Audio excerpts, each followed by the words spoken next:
안녕하십니까. 부동산을 연구하는 부동산 닥터입니다.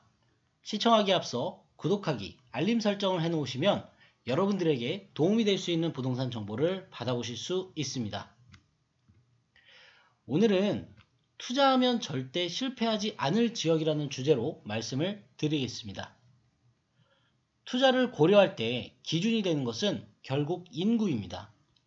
이 인구는 기업이나 공공기관의 이전이 일어날 때 증가하거나 또는 감소합니다. 기업이나 공공기관이 늘어나는 곳에는 주거지역이 늘어나고 주거지역이 늘어나는 곳에는 상권도 학군도 늘어날 것입니다. 따라서 기업이 증가하는 지역, 기업 중에서도 특히 고소득자가 늘어나는 지역은 고급 상권과 고급 주거지역이 형성되고 부동산 가격도 함께 오를 수밖에 없습니다. 또 하나, 최근 중요한 트렌드는 강남의 접근성보다 도시별 기능과 단지별 차별화가 더 중요해지고 있다는 것입니다. 판교 신도시를 예를 들어 설명드리겠습니다. 판교 테크노밸리에 입주할 기업이 아직 많이 남아 있음에도 불구하고 중대형 아파트가 25억 이상 가격에 거래되었습니다. 그리고 오피스와 상가의 공실률은 1% 미만이며 출퇴근 인구는 계속 증가할 예정입니다.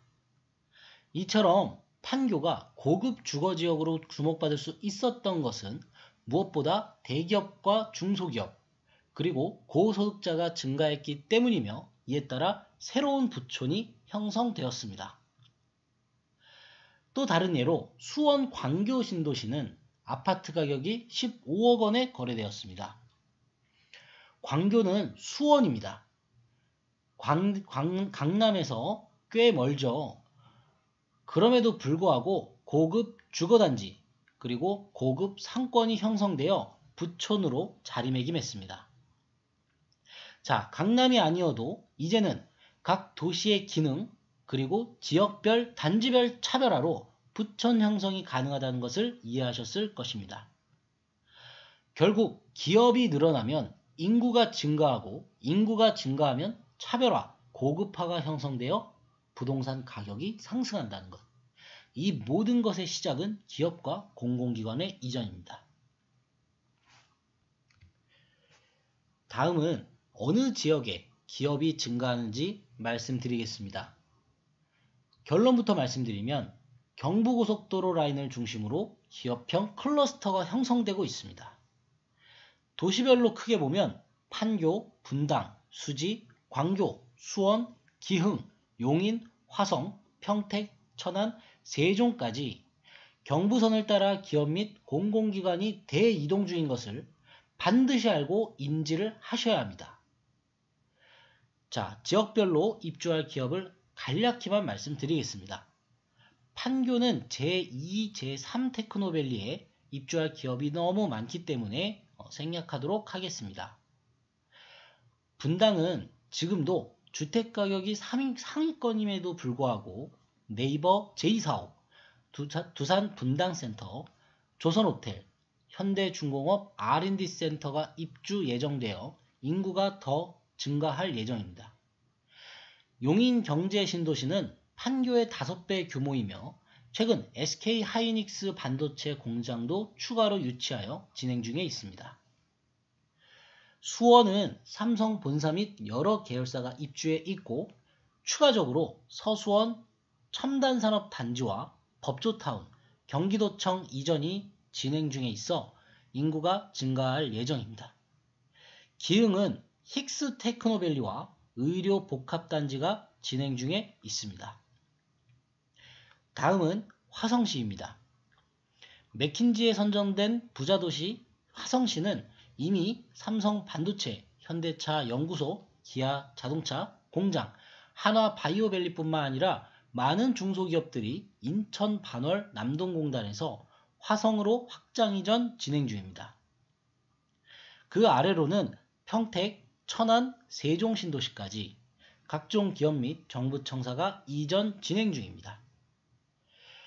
이 외에도 이 지역에 이전하는 기업들이 너무 많습니다만 보시는 바와 같이 경부고속도로를 따라서 서울에서 세종까지 어마어마한 인구 이동이 예정되어 있고 하나의 클러스터가 형성되어 가는 것을 반드시 알고 인지하셔야 합니다.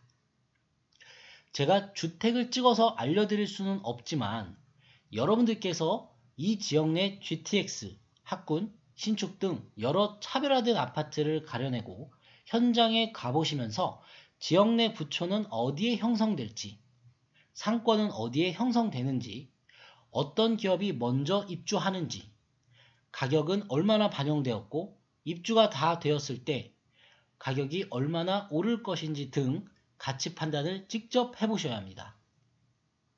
가능하면 해당 지역 현장에서 부동산 3군데 정도를 방문해 보시고 지역 설명을 들어보시면 가격 예측을 하시는 데 도움을 받으실 수 있을 것입니다.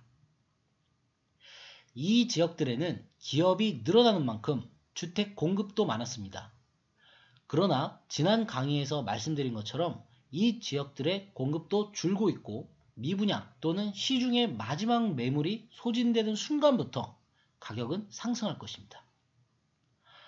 서울 강남과 강북, 강동, 강서, 인천, 부곡, 인천, 부천, 마곡 등의 지역은 어느 정도 자리를 잘 잡은 좋은 지역들임에도 불구하고 경부 라인을 말씀드린 건 기업이 늘어난 것 위주로 인구 증가가 일어날 예정 지역을 말씀드린 것일 뿐 경부 라인이 더 낮다거나 좋다는 뜻이 아니라는 것을 말씀드립니다. 서울, 경기와 지방권 중에서도 공공기관 이전, 기업 이전 등이 지역별로 세분화돼서 이뤄지고 있기 때문에 각 지역별 특성을 잘 알고 계신 지역이 있을 경우에는 그곳에 투자하실 것을 말씀드립니다. 자신이 잘 아는 곳에 투자하는 것만큼 현명한 투자는 없다고 생각합니다. 단, 주택을 매입하실 때는 기업뿐만 아니라 공급량과 지하철, GTX, 학군, 신축 등을 꼼꼼히 따지셔서 정확한 가치 판단을 하셔야 한다는 것을 꼭 기억해 주시기 바랍니다. 다음은 주택 매입 시 고려할 점, 이건 제가 참고로 적어보았습니다.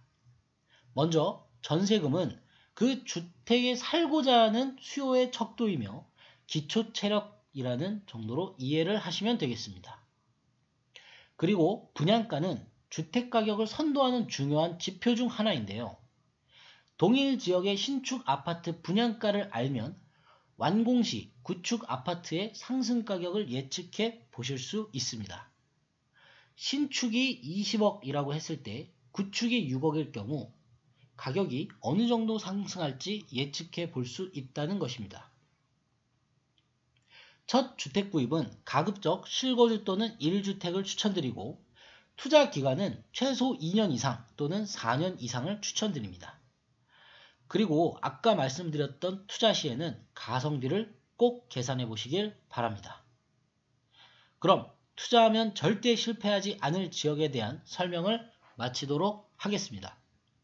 시청해 주셔서 감사합니다.